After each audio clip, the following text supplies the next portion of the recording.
sebelum start sirah ni, saya tak mahu cerita benda yang selalu orang cerita dah. Saja sedikit lah benda-benda yang berkaitan. Untuk kita fikirkan bersama. Ada ramai orang selalu sebut yang kenapa perlu bagi pandangan yang berbeza dengan orang lain. Kan orang tu tanya, kenapa perlu bagi pandangan yang berbeza? Kenapa perlu bawa pandangan kedua kalau ada pandangan pertama dalam agama? Apa keperluan membawa pandangan yang berbeza? Sebahagian orang kata ini akan menyebabkan perpecahan. Ini akan membuatkan manusia ada beza pandangan, saling sesat menyesatkan di antara satu sama lain, dan dia situasi yang tak baik. Ada sebahagian orang kata orang-orang yang mengaji agama ni sepatutnya tidak terlibat di dalam perbezaan pandangan. Jangan bawa pandangan yang berbeza. Okay. Ramai orang sebut begitu kan. Apabila ada perbezaan pandangan, sepatutnya kita menerima pakai kesemuanya. Kita terima sahaja. Semua itu boleh diterima dan boleh diamalkan. Saya nak kongsi sahajalah. Ramai orang mengetengahkan pandangan yang macam ni di tengah-tengah masyarakat, dan ramai juga agamawan yang memilih pandangan yang begitu. Memilih pandangan yang jangan terlibat di dalam pertelingkahan ataupun dalam perbezaan, jangan terlibat langsung. Apabila kita tak terlibat dalam pertelingkahan, sudah tentulah semua orang sayang kat kita. Walaupun bukan tersangat sayang, sebab semua orang akan sayang kepada kumpulan masing-masing, tapi secara umum orang takkan bantah. Orang takkan bantah, orang kata baguslah dia ni tak cari pasal dengan siapa-siapa pun, dia baik je. Tapi kalau kita tengok sejarah para ulama terdahulu, kalau kita baca sejarah, kita akan dapati itu bukan jalan yang ditempuh oleh mana-mana ulama sekalipun. Nama kata ulama, mereka telah pun berbeza pandangan dengan ramai orang di zaman mereka. Dan kebanyakan para ulama besar yang kita kenal pada hari ini, dalam hidup mereka ataupun di zaman mereka, mereka bukan hidup di zaman yang mudah dan disayangi oleh semua orang. Imam Abu Hanifah sebagai contoh. Kalau tuan-tuan ingat, saya cerita tentang keempat-empat imam dalam kuliah usul hadis dulu kan. Imam Abu Hanifah, walaupun dia telah meninggalkan jasa yang besar di dalam fiqh, tapi ketika hidup dia dikenakan kritikan yang sangat besar oleh ahli hadis. Ahli hadis kritik dia macam dia tu sesat. Bahkan sebahagian menulis kitab-kitab hadis, saya tak ingat, Abdul Razak ataupun As-Sana'ani dalam Al-Musannaf, dia letak satu bab untuk membantah ahlul ra'yin, untuk membantah pandangan Abu Hanifah. Dan dia bawakan hadis-hadis yang bercanggah dengan Abu Hanifah. Abu Hanifah dikenakan tekanan yang sangat kuat di kalangan ahli hadis pada zaman tu. Ahli hadis memandang pendirian dia adalah pendirian yang tak betul, yang sesat. Tapi setelah zaman berlalu dan dia firm dengan pendirian dia, dia tak beralih untuk mengikut buat pandangan-pandangan yang sama dengan dipersetujui oleh orang ramai. Dia tak tukar pun, pandangan dia macam tu je. Tapi setelah lama selepas kematian dia, pandangan dia diterima pakai. Dan apabila orang menulis nama para a'imah ahli sunnah wal jamaah, nama dia yang pertama, Abu Hanifah. Al-Imam Syafi'i sama juga. Al-Imam Syafi'i rahimahullah, apabila Imam Syafi'i dia pergi ke Mesir, dia dikritik dan ditentang hebat oleh pengikut mazhab Maliki di Mesir. Kerana di Mesir dah memang ada mazhab Maliki. Dan ini unik sikit tentang Al-Imam Syafi'i. Dia sendiri mengaku Imam Malik itu adalah imam yang hebat, yang lebih tepat berbanding dengan Abu Hanifah, yang sangat bersungguh dalam mengikut hadis. Dan pada pandangan Al-Imam Syafi'i, mungkin Imam Malik ni ulama hadis yang paling hebat. Bukan berada di atas kesesatan. Imam Malik berada di jalan yang lurus. Tetapi apabila Imam Syafi'i pergi ke Mesir, dia membawa pandangan-pandangan yang berbeza dengan Imam Malik.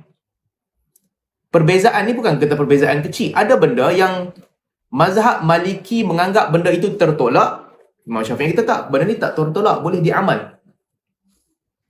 Banyak benda juga yang menjadi amalan ahli Madinah kerana mengikut orang Imam Malik dan disampaikan sampai ke Mesir, Imam Syafi'i bantah, ini tak boleh diamal. Kalau pakai logik orang pada hari ini, bawa pandangan kedua ni akan bawa perbezaan dan akan bawa perpecahan. Sudah tentulah pilihan yang paling baik pada Imam Syafi'i adalah duduk diam, tak boleh bawa pandangan kedua. Dan Imam Malik dah tak sesat. Tak ada keperluan untuk dia bawa pandangan kedua. Kerana dia membawa pandangan kedua, Al-Imam Syafi'i dia dihina di Mesir. Orang doa laknat kepada dia di Mesir. Orang tak terima dia. Sebab majoriti di Mesir adalah mazhab Maliki. Walaupun begitu, Al-Imam Syafi'i dia tetap ketika di Mesir, dia membawa pandangan yang banyak berbeza dengan guru dia sendiri, Imam Malik. Walaupun apa orang buat, dia bawa pandangan kedua. Dan dalam pada membawa pandangan kedua, dalam pada dia memuji pandangan-pandangan Imam Malik sebahagiannya, dan dia mengkritik banyak pandangan Imam Malik. Bahkan Imam Syafi'i ada satu jasa yang besar. Dia antara orang pertama yang meruntuhkan kaedah ijma' ahli Madinah yang dipegang dalam mazhab Maliki. Dalam pengajian fiqh, jasa Imam Syafi'i itu besarlah. Sebab dia orang pertama yang datang yang mengatakan ini bukan kaedah. Hukum tak boleh keluar daripada amalan ahli Madinah. Dan amalan ahli Madinah ini tidaklah valid untuk dijadikan sumber hukum. Dengan banyaklah hujah Imam Syafi'i bawa. Apa yang kamu sangka amalan ahli Madinah, sebenarnya bukan amalan ahli Madinah. Ulama Madinah pun telah bercanggah dengan pandangan itu. Imam Syafi'i bantah. Pada ilmu fiqh, Imam Syafi'i ada jasa yang sangat besar. Tapi pada pandangan pengikut mazhab Maliki masa tu, mereka hentam keras Imam Syafi'i. Sebab Imam Syafi'i telah meruntuhkan satu kaedah unik yang dikembangkan dalam mazhab Maliki. Amalan ahli Madinah. Kita sebut juga tentang Imam Ahmad. Ketika hujung usia Imam Ahmad, dia tak dibenarkan mengajak pun. Setelah habis fitnah Mu'tazilah, dia hanya boleh duduk daripada rumah dia pergi ke masjid, dia balik ke rumah dia. Tidak dibenarkan mengajak pun.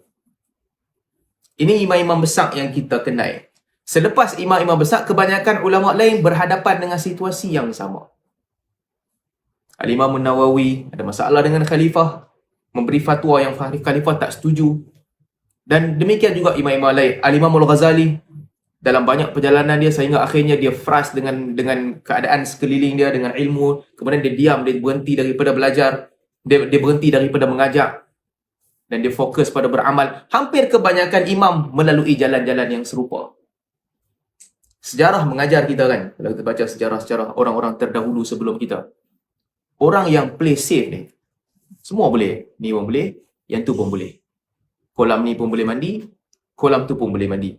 Yang ni pun betul, yang tu pun betul. Sejarah tidak mengenang orang-orang macam ni. Nama-nama begini tidak lekat dalam sejarah. Walaupun ketika hidup mungkin mereka dipuji oleh orang sayang, orang sekeliling kata baguslah dia ni tak ada apa pun masalah. Semua orang buat dia kata betul. Tetapi nama ini tidak dikenang.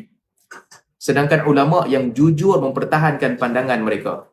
Meskipun sebahagian mereka ketika hidup orang tuduh mereka kafir ketika mereka hidup. Ibn Hazmin rahimahullah, berapa ramai orang tuduh dia kafir pun. Orang tuduh dia punya pandangan memang bercanggah dengan ijma', tak betul lah apalah. Tapi nama dia dikenang dan diingati. Ini untuk sedikit sebanyak memberi pengajaran kepada kita. Dalam hidup ni jangan jadi penakut dah. Berbeza kita boleh berbeza. Nak beza kita beza.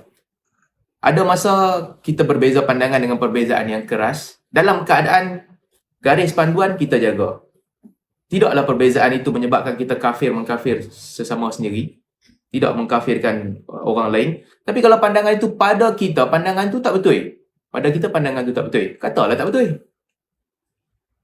Dengan membawa hujah. Pada aku pandangan ini tak betul disebabkan hujah-hujah. Sekian-sekian hujah. Bagi orang lain yang menganggap pandangan itu betul pula, dia kata pandangan itu betul dan dia bawa hujah. Dalam pada perbezaan ni pula, ada banyak tingkatan. Ada perbezaan yang kecil. Perbezaan dia tak berapa besar sangat. Kalau kedua-dua yang berbeza pandangan membawa hujah yang valid. Orang duk kata kan, apa ni duk bergaduh pasal doa kunut lah apalah. Sedangkan itu bukan isu yang besar pun. Ini perbezaan ulama mazhab dulu dah berbeza pandangan dan orang sedia untuk menerima perbezaan ni. Baca kunut dalam solat subuh, sujud turun tangan dulu ataupun turun kaki dulu, bismillah baca pelan ke kuat. Perbezaan ini bukanlah perbezaan yang menyebabkan orang berkeras untuk membantah. Dulu ulama' dah beza, sampailah ni ulama' pun berbeza pandangan. Pilih pandangan masing-masing kan? Kalau kita duduk di sebahagian orang yang menganggap bismillah mesti dibaca kuat, Mereka akan menyebut tentang kalau baca bismillah pelan, ini bercanggah dengan tuntutan agama. Kalau tak baca langsung, menyebabkan batal solat pada pertimbangan dia. Batal solat pada pertimbangan dia. Sebaliknya, yang memilih untuk baca pelan ataupun tak baca langsung, pandangan dia berbeza. Okay, ini satu bab. Kadang-kadang ada perbezaan yang dalil tak ada. Dalil umum ada, tapi praktis tak ada. Bila praktis tak ada, dan apabila amalan ini dibawa ke dalam masyarakat, kalau kita nampak amalan ni bila bawa ke dalam masyarakat membawa kesan yang buruk, sudah tentulah orang yang melihat ada kesan yang buruk di sebalik sebahagian amalan, dia akan bantah dengan bantahan yang keras. Inilah yang Imam Malik buat. Budaya-budaya baru yang orang bawa di Madinah, sebahagiannya budaya yang okey pun. Orang berkumpul selepas asar pada hari malam Jumaat untuk, saya tak ingat sebahagiannya, berkumpul pada waktu tertentu untuk membaca Al-Quran sama-sama. Imam Malik kata tak boleh. Dia bantah dengan bantahan keras. Kerana mungkin dia melihat amalan ni kalau dibenarkan nanti akan menjadi budaya yang berbeza dengan sunnah. Dan bantahan dia keras. Baca Quran ramai-ramai, suara yang sama. Saya sebut banyak kali dah contoh ni. Semua orang baca ramai-ramai. Imam Malik bantah, tak boleh. Di Madinah orang tak baca Quran macam tu. Kalau nak baca setiap seorang, hang baca. Kalau hang salah, orang lain boleh tegur. Habis seorang, pergi kepada seorang lagi. Tak boleh dibaca dalam keadaan semua orang baca sama-sama. Tajwid siapa betul, tajwid siapa tak betul, semua sekali harung je. Mungkin di sebalik amalan tu tak dibuat di Madinah, Imam Malik melihat bahawa ini kalau menjadi trend dia tak baik. Orang-orang yang tak pandai baca Quran sampai bila pun dia takkan pandai baca Quran lah. Dia duduk diikut je. Dia pun goyang mulut. Orang lain pun baca, dia pun goyang mulut sekali. Orang pun tak tahu kat mana betul, mana salah. Mungkin dia melihat itu. Lalu dia bantah. Dia bantah bantahan keras. Tapi di Syam, itu menjadi amalan. Ramai orang buat dan orang anggap benda ni baik dan orang buat. Jadi berbeza. Beza tu okey. Ulama Syam kata ini masih lagi termaktub di dalam ruang lingkup berzikir, membaca Al-Quran. Masuk dalam ruang lingkup majlis membaca Al-Quran. Okey, boleh diterima. Di Madinah, Imam Malik kata tak boleh. Khilaf lah. Demikian juga bila kita khilaf bab-bab lain pada hari ini. Ini saya nak bagi satu kaedah umum. Semua orang bila khilaf, dia akan bawa hujah dia.